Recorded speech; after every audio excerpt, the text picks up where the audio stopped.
still talking about autism today on the show. April is Autism Awareness Month, and Leslie here wrote a book about autism from her experiences raising her daughter with autism. We were talking about this, Leslie, just to clarify for people, you know, being politically correct is given a lot of importance in our community these days. Do you say, well, how do you say a child living with autism or a child with autism? Probably most common would be child with autism. A child is a child first. Autism is not necessarily that first label. And we don't define people with that condition. Absolutely. Correct. And earlier, before the break, you talked about, you know, putting a strain on the relationship of you, like husband and wife's relationships, but also with kids, with siblings. How did you wrote about that in the book? I wrote a lot about that. My older daughter, Dana, was the star softball pitcher. She was, you know, prom princess. She had more dates than she knew what to do with, and friends, and a social life that anyone would envy.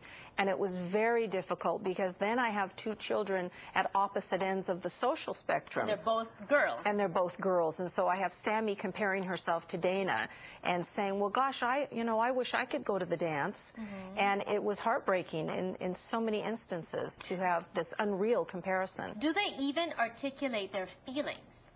Sammy articulated her feelings very clearly on many occasions, but often in not the most appropriate way. And so many kids with autism have a difficult time really saying how they genuinely feel versus just an emotional reaction. Is there a difference between a boy and a girl with autism? J.A. was a boy, and we talked a little bit to him earlier, and we talked to his mom. You, Sammy, is a girl. Is there a difference, you think? That's a really interesting question that would obviously involve a long-term study. But generally speaking, if the kids were at the same point maybe on the spectrum of autism and we're dealing with the same abilities and so on, they're going to be very similar. The dividing factor might be some of the social skills. You might have one or the other with more or less social skills and able to interact in a more appropriate and normal way. There's definitely a lot more to talk about. Unfortunately, we don't have enough time. You should get a book. This is published by Tate Publishing, available on Amazon and on maybe Tate Publishing as well. But Amazon, you know, you be in good hands. And we're going to put the email address of Leslie right there, so you may contact her directly if you have any questions. Leslie, I guess to close this out, what's the best advice you ever got about dealing with a child with autism? You know, that's an interesting question, and I'll tell you exactly what it is. Darla, who was Sammy's aide for many years and became our close family friend, once said to me at an especially difficult time, and she said it in this voice, and she said, you know what?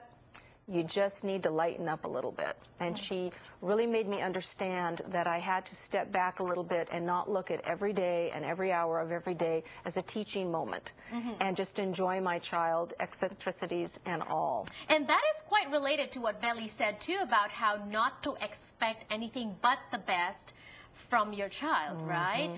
And that said, what would be your best advice to people out there? I know they're going to get a book, but to sum it all up, what would be the best advice from this book, you think, that they'll get from you? I would say never underestimate the abilities of your child. We often underestimate the capabilities. And as we saw in your previous segment, our kids are capable of so much more. And with time and maturity, things do change. And when your child is very young, often you don't get that or understand it or see that it's going to happen. But maturity plays a huge part in this also. All right. Well, thank you so much. God bless Thank you. More power to you. Thank you. I hope you learned. I learned a lot. If you're dealing with something like this, there are books available like this one, and that's the email on the screen if you want to get in touch with Leslie. Thank you for joining us today on the show. I'll see you again tomorrow.